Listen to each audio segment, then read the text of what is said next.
Assalamualaikum. Lah, apaan lo?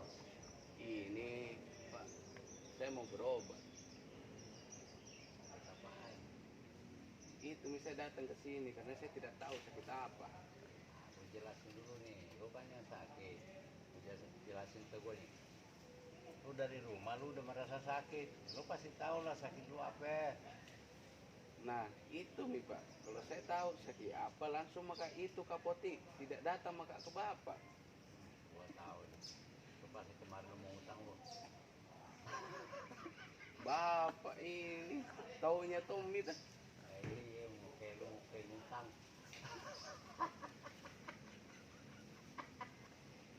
Tidak begitu, berobat gitu dulu, kasih tahu dulu penyakitku apa baru kami uang.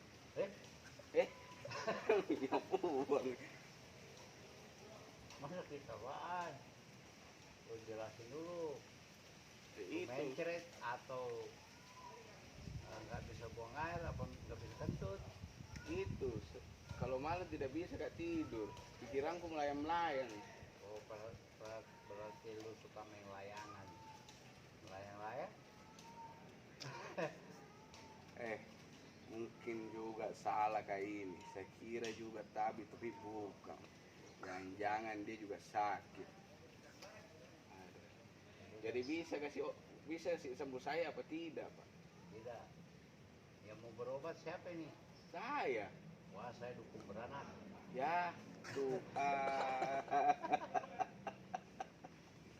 Udah katanya deh.